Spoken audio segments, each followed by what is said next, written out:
The very, very beautiful St. Patrick's National School, and it is a miserable day, unfortunately, but that doesn't stop us from getting a very important message. A tough year for a lot of people, especially those who don't have a home to go to, don't have a warm meal to go to. So the Shoebox Appeal this year is a little bit different.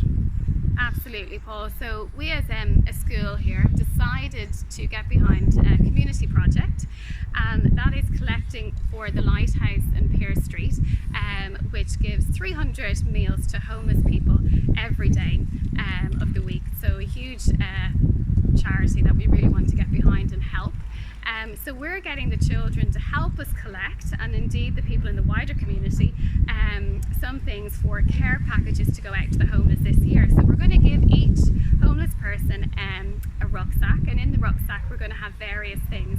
So we're going to have some chocolates, some things for washing shampoo, shower gel, toothbrush, toothpaste, etc., socks, hats, things to keep them warm. And I suppose the most important part, and we keep talking with the children about this, is the lovely cards that they're going to make and write and put into the package, which I know means so much to the homeless. For some of them it might be the only card that they'll get this Christmas, so I know that it's going to mean a lot to them. So we're also going to be doing a Christmas dinner for 300 people. So we are a little bit panicked about that. It seemed like a good idea at the time, but you know, then when you start to try and put things together, it is a pretty big deal. So we have some lovely parents here. We have who volunteered. So we have Paul Quinn and his wife Jade. They're going to he's not a great cook. Are you sure you want to get him involved? If you just keep him on the sandwiches, he's fine with a sandwich. Yeah, like cheese and ham, just 2 ingredients he's fine with, but if he goes more than that, he just doesn't know what he's doing. Yeah, poor Paul. Well, I've heard he's amazing, so we're delighted that he's taken this on, and Stephen Evans is also going to help them, and they're going to boss us all and teach us all how to cook and keep us on the straight and narrow. So the idea is on Sunday the 13th we'll have 2 vans leaving from Greystones.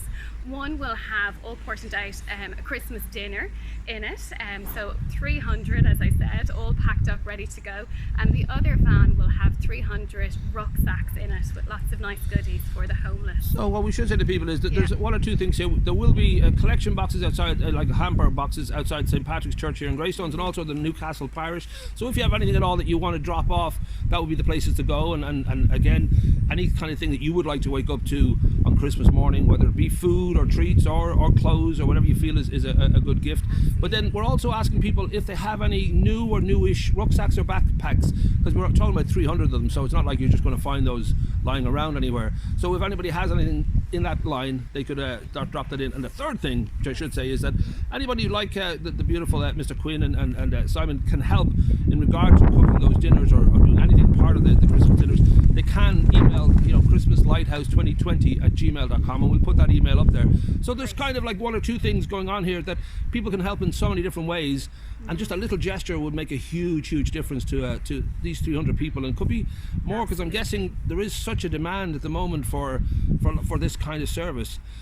It must feel great, though. I should say, on a positive note, that this is being done, that you have been able to I'm sure it's a wonderful feeling when you know that you've helped that many people, because you're a long-time member now with both Lighthouse. You're on the board and you've been volunteering every week, and I'm sure you feel quite glad that you've been able to do what you've been able to do. Absolutely. I mean, when you see 300 people queuing up to collect a dinner every day, you know, it can't but get your heart, and you think, what can we do? As I say to the children, none of us can do anything by ourselves, but when we come together as a community, we can do so much. And I personally have been blown away just by the kindness of everybody in Greystones and how everyone's really been getting behind this. But as I keep referring to, it's 300 people we're trying to cater for, so we would love some extra help from anybody out there who could help in any way. So that would be greatly received. Right. Well, we'll remind people every week now as we come up to Friday the 11th is the final date for the collections, because as you say, on the 13th on the Sunday, these things will be bussed out of here and to very, very grateful people over on Pearse Street. So we'll keep people updated each week and remind them. But I do think Greystones is sort of known for its good feeling in regard to helping others. So I think it'll be fine. There may even be some very kind of expensive watches thrown in and stuff like that. I'm sure, given its grace, that's but nicely done.